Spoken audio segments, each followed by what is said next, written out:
All right, we're at the chop saw now, a compound miter saw. We're actually going to use the miter feature here today. What we're trying to do with these trim pieces is line the outside of our tiled piece. When we have a corner and we have butt cuts, all right, just these straight cuts, this would be the only way to do it. And there's a better way to do corners, which is by adding a 45-degree angle or miter into the ends of our boards. All right, so this is what we're going to work on. In order to get the angle, I want to make sure it's unlocked, push my button, and I'm going to take this to 45 degrees. You can see the little red notch, and it'll probably lock into place because it's a very common angle to cut.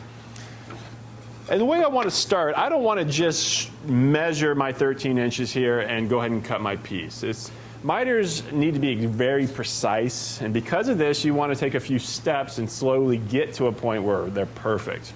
So the first thing I want to do is actually take a miter cut into just the very end of my board. I don't want to cut too much off because then I'm going to lose the total dimension that I need. I just want to cut the very end of it off in order to get my 45-degree angle. All right, keeping my finger 6 inches away.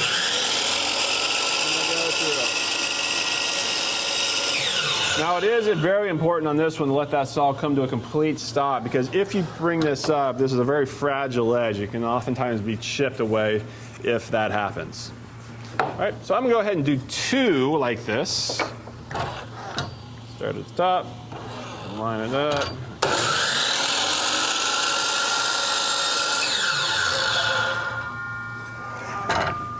And so my mitered angle now, you can see, isn't a butt cut, but it has 2 pieces that are going to come together to form a very nice finished corner. Right. So with these in place and with your tile already set, I am going to make sure that this lines up perfect. I don't want one further than the other. All right? I don't want any gaps like that. I want this to be completely flush with each other.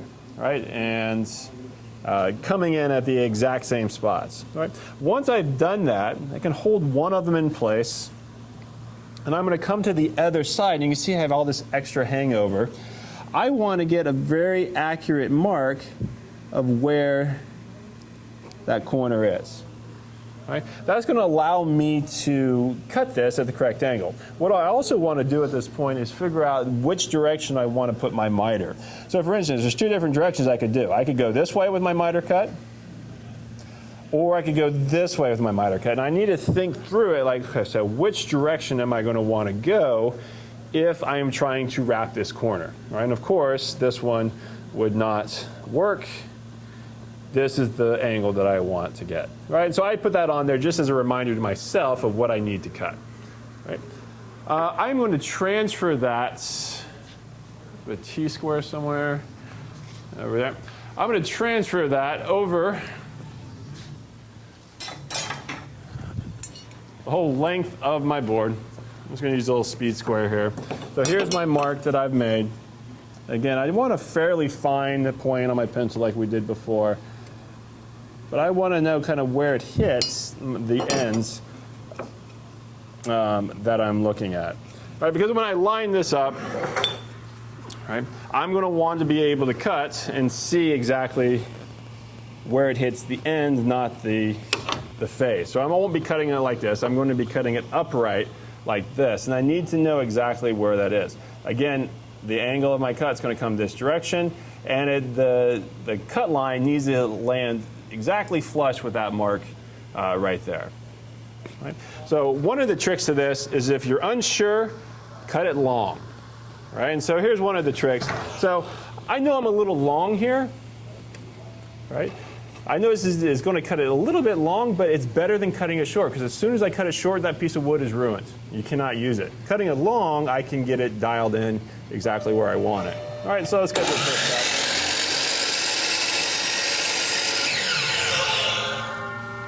All right, so I'm a good 1/8 of an inch away from where I want to be. Right? But I can move that slow and sure in to get it exactly where I want it. All right, so I'm going to move it in, line it up again real bit.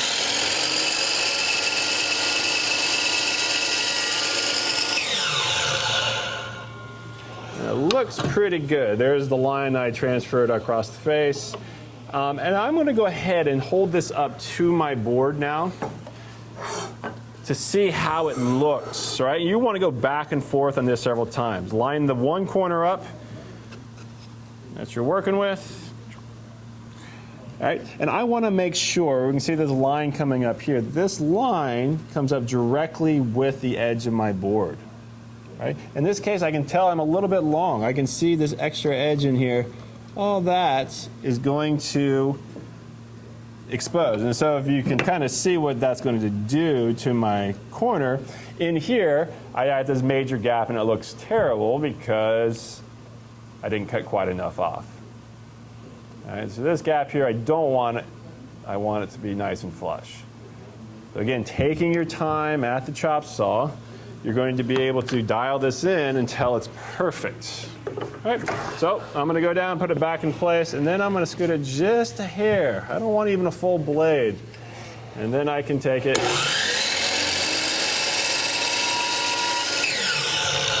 I hope that wasn't too much. All right, so holding it in place, I'm going to check one side. All right, and looking at the other, it looks pretty good from this angle. But I'm going to go ahead and put a mark on there, and you can see that that's perfect now. Right, I'm going to do that all the way around. Again, cut it long first. Do not think you're going to nail it on the first cut. I promise you, it's very difficult to get it right the first time. All right, slowly get it in until it's perfect, and then we'll go all the way around. Okay, so now we're ready to put our trim pieces on. Once we have them cut and ready to go. If you notice here, I did cut one of my pieces short. And what happens, the reason you know it's short, is you get these really large gaps. You can see this, how bad that looks on that corner. And it's really not that short, just a little bit short, but it creates a very big gap in the end. In this case, you're just out of luck. Unless someone else has another piece that has already been planed down to 1/2 inch, you're going to have to go all the way back and plane down a piece that you're going to be able to fit in this place. All right, so fortunately I already have one. So I want to dry fit everything. All right, use your partner. The more hands you have on this, the easier it is to hold them in place. Make sure those corners line up. Make sure you don't have any gaps between your board, and you're good to go. All right, so the dry fit's important. Now, keep in mind, I have tile on this. Right, I'm going to take the tile, right, and go face down with it. So the tile is directly onto the paper. So I'm going to be doing this from the back side of my top. All right, so it is going to sit up a little higher than what we're looking at here. But keep in mind that there is going to be tile here. It's already dry. Don't flip it over before it has its 24-hour secure.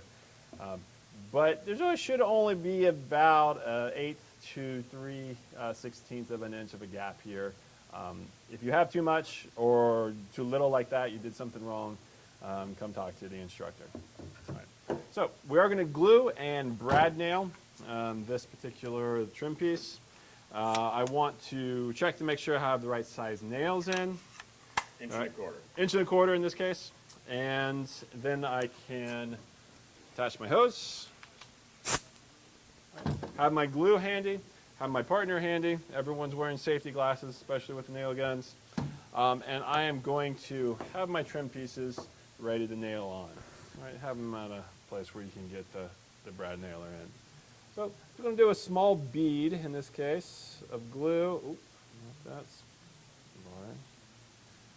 all right, along that edge. Fix that a little bit. All right. And on the ends as well, I want to spread it in. Make sure those ends kind of glue up nicely, just like that. On this first one, I want to put it in. Now, it's important here, especially with this first one, right, that you use the other pieces, even without glue on them, to line them up, right? So if I were just to take this piece and just try to get it on, it might be nailed there, and that's permanent, and all of a sudden, all my other pieces are not going to fit anymore. So the first piece is extremely important to get close, and then take one of your dry pieces and make sure the corner looks good. It looks good here. It looks good against the board itself. right? So I can measure that out. Once I have that, making sure that this piece no longer moves, I can bring my gun in and making sure I'm pointed well, put a nail in. Right. Double check when that first nail's in to make sure it still looks good, because once you start putting more nails in, it's going to be impossible to get it off. So I'm going to do about 3 nails here, making sure I don't shoot through my board.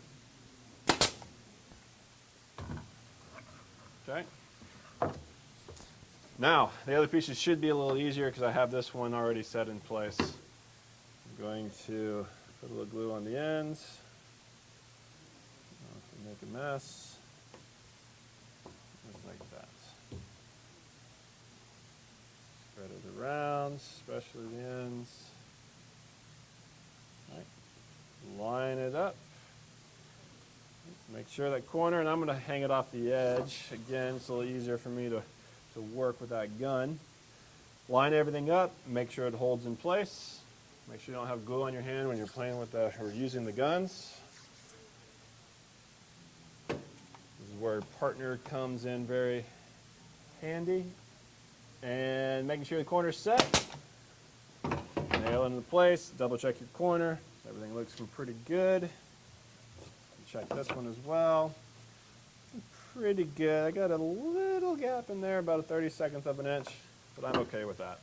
And then you can put your other nails in. Remember, keep your fingers far enough away that you're not going to get any nails that go sideways. 3 should be plenty. Flip it around. All right, I'm going to do this until I go all the way around and have some perfect trim pieces with some perfect miters. We're getting very close to the end of our project now. This should be the fun stuff that allows you to really see it all come together. But this is also the part you really need to take your time, go slow. Make sure you don't have gaps. You might need to recut some things. You cut them a little bit long.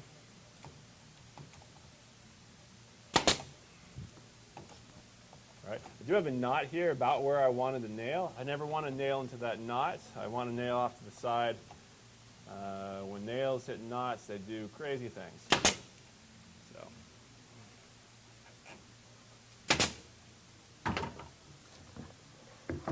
Final piece. Uh-oh. I had a short piece out there. This is my long piece. All right, and I'm looking at just